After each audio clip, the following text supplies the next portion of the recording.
In the last session, we explored Hugging Face different features. We went through different tabs for models, dataset, APIs, and we also created the tokens and then integrate the token into the code, and we were able to make end-to-end call through those tokens. If we compare to the next feature, it's called pipelines.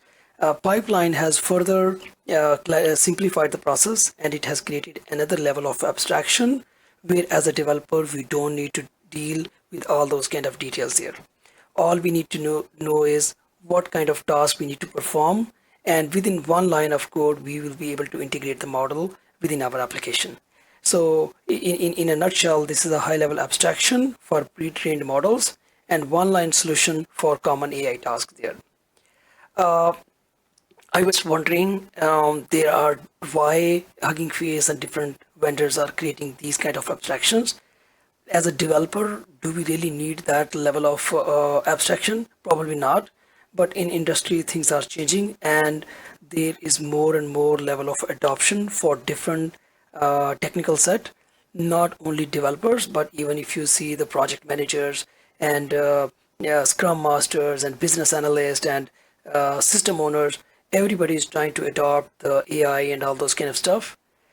They may not be that good into the coding or into they don't know the intrinsic details. That is the reason these kind of abstractions are created, so that just by knowing very little detail they should be able to do the integration of these models, and they should be able to continue the work there.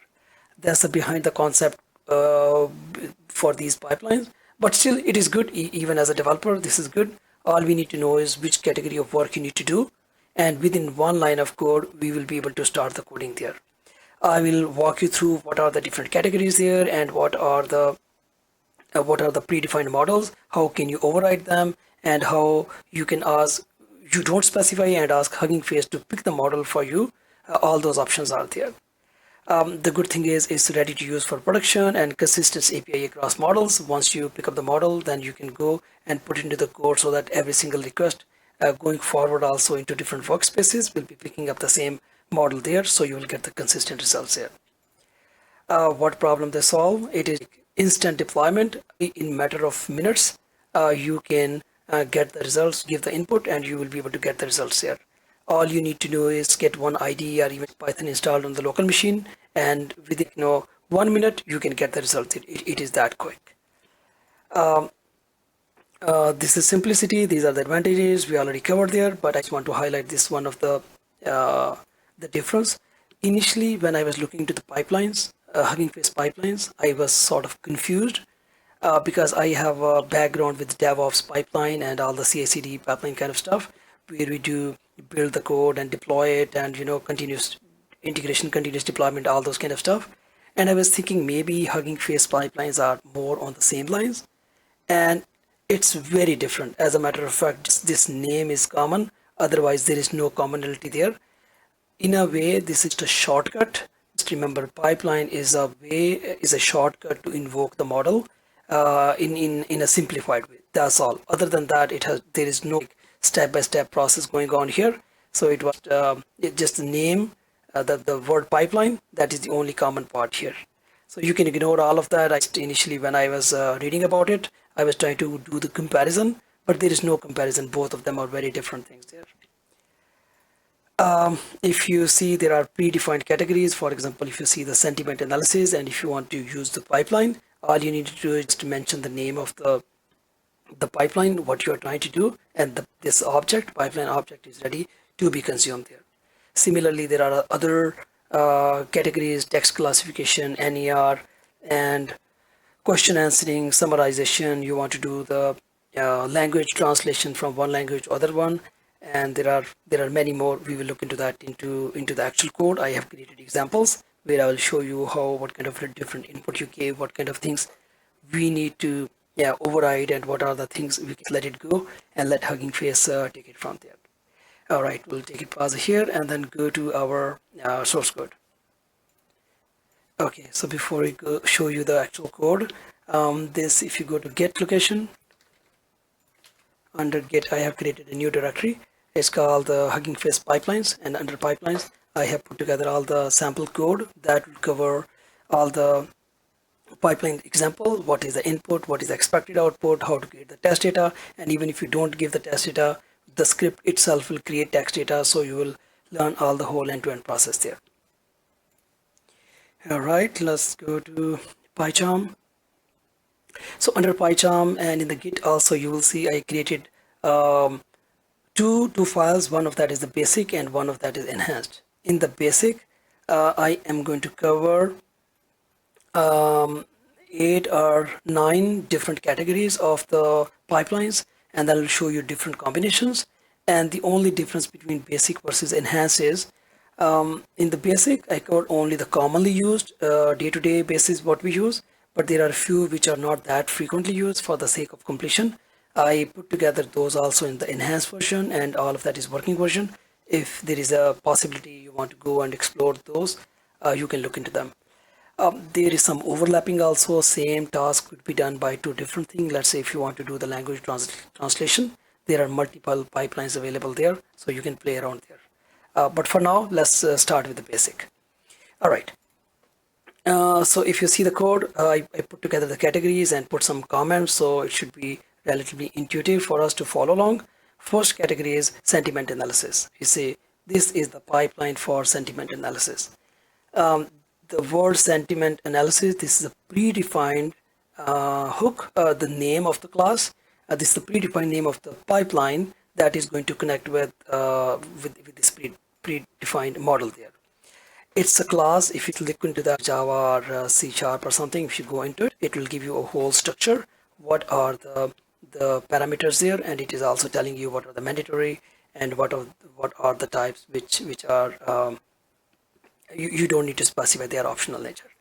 In this case, we are just giving the name of the pipeline, and it will give you the object. Once you have the object, you need to give the sample data or what data input data you need to provide, and that's it. It's ready to be consumed there. In this case, I have two strings. Let's say I love you and I hate you. These are two data sets we are going to provide to the pipeline and then asking it to process. What need to be processed? That's the nature of this pipeline. It already know. It is going to give us the sentiment analysis, whether it's a positive remarks here or some of them negative, and then we'll give you the level of confidence also based on the input. Before I go further into it, I just want to I will reading about each of these pipelines, why these pipelines are created, and as a developer, back of my mind, I'm still thinking, where do I fit in this whole picture? Why do I need to learn this kind of stuff? And if you, for example, each pipeline that has a story and a use case defined there. Let's see if you the first one. I won't go in every single one, but I'll show you some example. Let's see the first one, sentiment analysis. On the Hugging Face website, this article is written. This is very detailed, and a lot of information is there. But the concept here is, the use case here is, sometimes there is a lot of data element available and you need to process them. It is not practically possible to go and read every single data element from there. It could be, let's say you have a product, you are doing the product review and getting the comments, let's say Amazon or some similar vendor from there. Then it's not practically possible to go and read every single comment based on the sentiment analysis. You can go and get the data structure from there, and then you can get some based on some, you can do some further analysis of that. There could be more, let's say if you are part of any campaign, a political campaign where a lot of people are writing the tweets, maybe millions of tweets are coming along, and then you need to process them and you want to get some sense out of that, you can use sentiment analysis rather than sitting and reading all of those kind of stuff. So these are the some of the domains where these things could be helpful. Another thing is, this kind of thing has always been there, but most of the time mathematicians and statistics background people and the scientists, they have been using these kind of stuff. But now the field is a little bit shifting, and there is the domain of the developer is being extended, and we need to learn high level these kind of stuff also, so that we can explore those features as well. Anyways, this was out of the curiosity, but I just want to let you know why these predefined categories are created there. This is based on certain use cases, and That's how Hugging Face has created these shortcuts for us. Before I go further, I'm going to run this one and I'll show you what kind of problems are here. Then I created another version of the first category with some additional parameters. I'll show you the difference there. Let me run this application.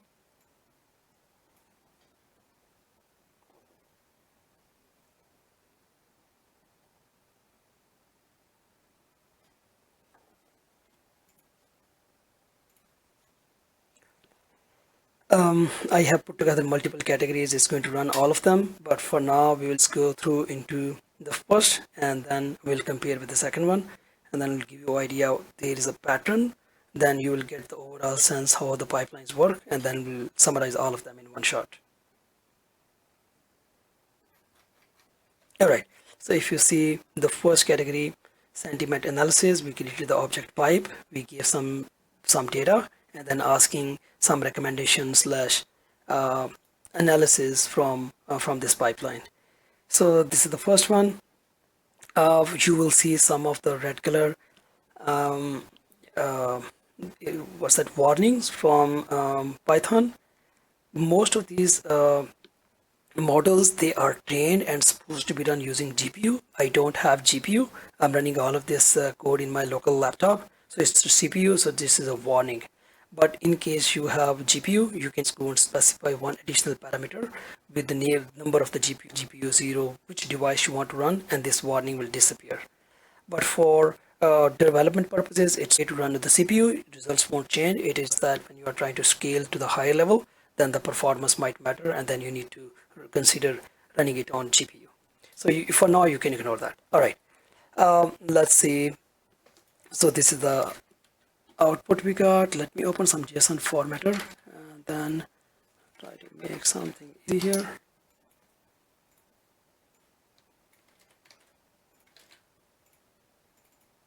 Okay, so we gave two input. The first one was I love you. The label, what this is the response we got. This is the input and this is the output. And it say the label is positive, and the score and the confidence level for this positive, that is 0.999 and something. So that means model is very confident this statement I love you, that is a positive statement. If you see the second statement I hate you, that's negative, and again model is very confident 0.999 that this is a negative statement there. That's the initial analysis. Now let's compare the first versus second. It's the same input which I specified, but the thing is this is 1B. In the first one I gave only the sentiment analysis. I did not provide any additional information. But if when we look into the project, the class structure, there are a lot of attributes are there which you can specify. For example, if you compare with the second one, the first one is task. If you don't specify that this name itself is called task, and these are optional attributes. You can specify the model. If you don't specify the model, then now Python will give you warning that if you are trying to run this and rely on runtime behavior and asking and asking the framework to choose the model for you, maybe different time different model will be picked and your results could be different. And for each model there could be different revisions. So for consistency purposes, once you are settled with the testing, it is better to specify the model and the revision number, but it's completely optional. You see the first one I did not specify, it gave me warning, and based on the warning, whatever model it used, I copied that and put into the second example. Everything is fine. Same is this case if you want to use CPU versus GPU, specify the model, and that's about it. But overall, then the 1 and 2, they are same. It is the only difference is the additional number of parameters are specified there to suppress these exceptions, warnings. Let's see the next type. Next type is called NER, named entity recognition. Again, this is a predefined category. It's called NER. So you give the input, and then this pipeline is going to do the recognition of different entities. There is a lot of history and some research articles are written on this one. Let me show you this as also. So if you go to NER,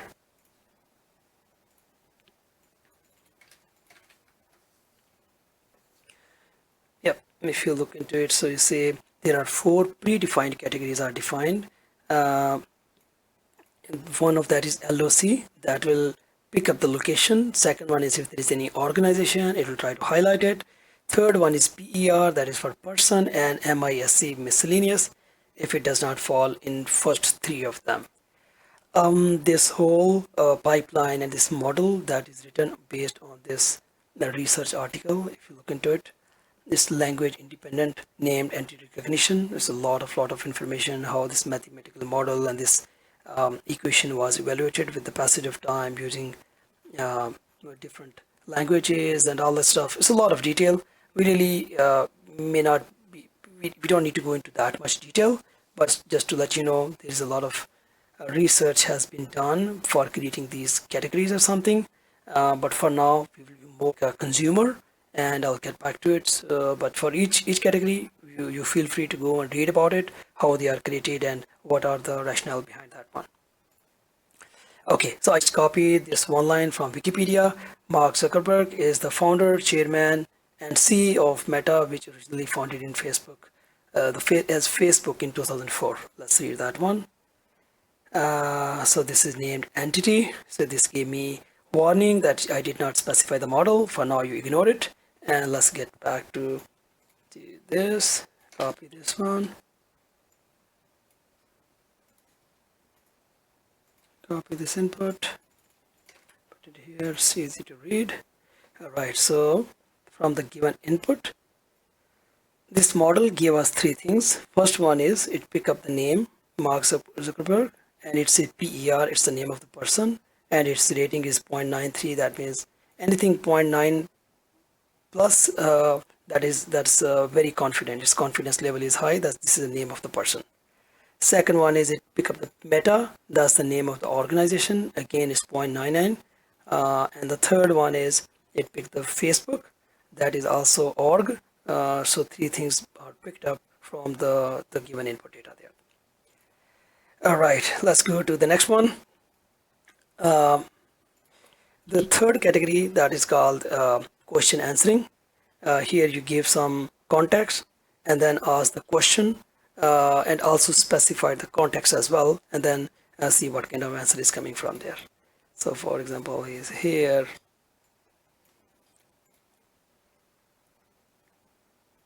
question answering. Start is this, answer is yes. Okay, so the statement is Hugging Face is a company based in New York and Paris. It is famous for Transformers library. Now we are giving this context, as well as we are also asking the question, where is Hugging Face based? So it got it. It got the answer, New York and Paris. And it also gave the confidence rating 0.9 something.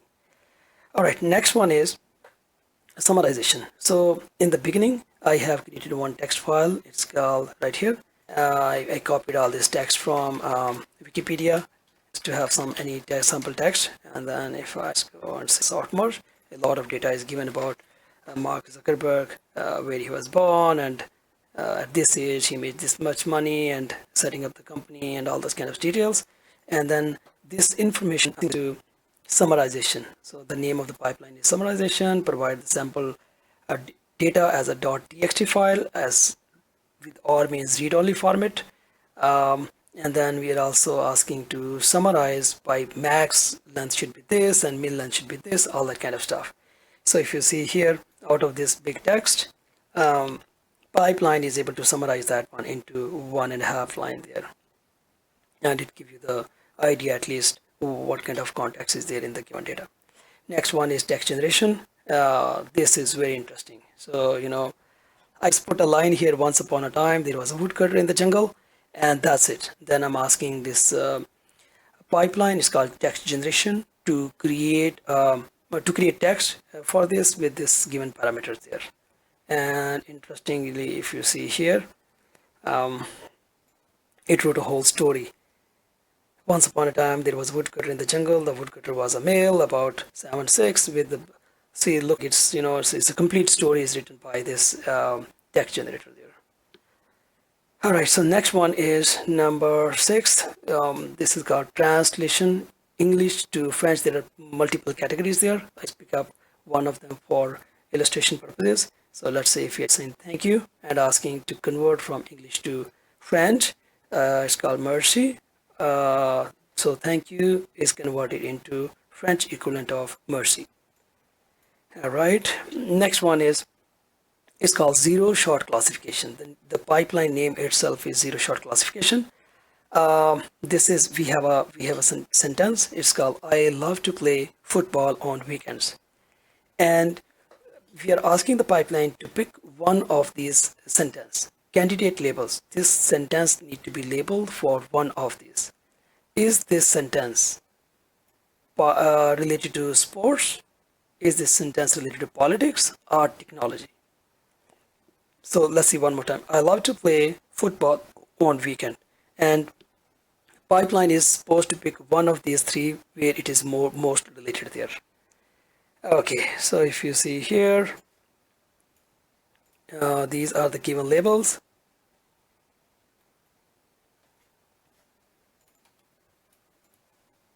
All right, so if you see the answer out of three, sports, technology, politics, it gave the score.